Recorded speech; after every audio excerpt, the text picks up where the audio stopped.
The Democrat circus around Biden's campaign is just going on and on and on, and this could totally change the outcome of Biden's campaign. The script has totally changed today, folks, and probably in the most pathetic way possible. Now, this morning, this was circulating in the news that Biden says he would drop out of the 2024 race if he was diagnosed with a medical condition. Well, we already know that Biden has been a walking medical condition, a medical emergency for the past 3 years. We keep telling the left this over and over and over again, and it took a disastrous debate, who many say, oh, he just had a bad night, for them to wake up and realize this. But now, as we are getting closer to the election and Trump just keeps winning and winning and winning, they are in panic mode 24/7. Now, we were all wondering what this diagnosis would be. This was just this morning,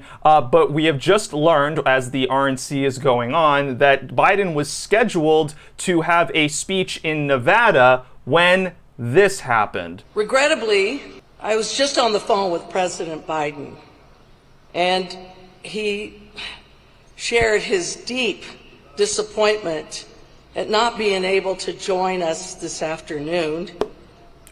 Yes. The president has been at many events, as we all know, and he just tested positive for COVID.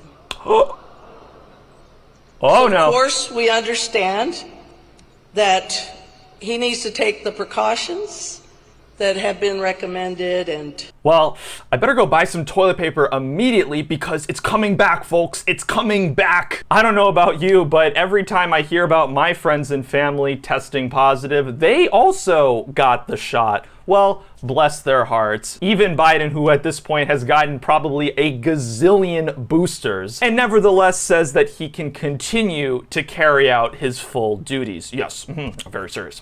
Probably the most embarrassing reaction to all of this was Joy Reid on MSNBC actually comparing Biden getting COVID to Donald Trump surviving an assassination attempt. Yes, I am not kidding, folks. Here's the question that I have on that.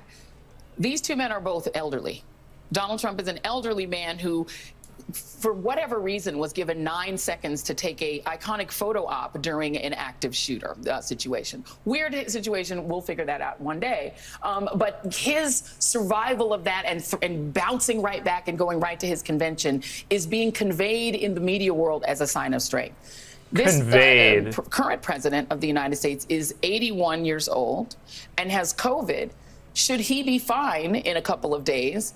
Doesn't that convey exactly the same thing? Okay, you tell yourself that, Joy Reid. You survive a bullet by mere milliseconds by a head tilt, and that's the same thing as Biden getting the same thing that millions of Americans have gotten and recovered from. Okay, yeah. Strong enough, older than Trump, to have gotten something that used to really be fatal to people his age. So if he does fine out of it and comes back and is able to do rallies, isn't that exactly the same? Yeah, exactly the same. Sure. People like Joy Reid are either totally desperate to keep pushing these lies and pushing this narrative that Joe Biden is still physically capable of carrying out the duties of president, that he's still competent to stay in this race, or they are just completely delusional. They not only lie to the American public 24/7, but they normalize lying to themselves to the scariest degree. So it really seems like they're trying every trick in the book to get Biden completely out of the way. It was actually on the same day that Trump's life was in danger, where there was a Biden Zoom call from hell that they describe was even worse than the debate. And this is coming from moderate Democrats. Take a look at what happened. Right before the Trump rally in Butler, Pennsylvania, a group of moderate Hill Democrats held a tense Zoom call with the White House to express their concern about Biden's ability to win, and their ability to win should he tank and take them down with him.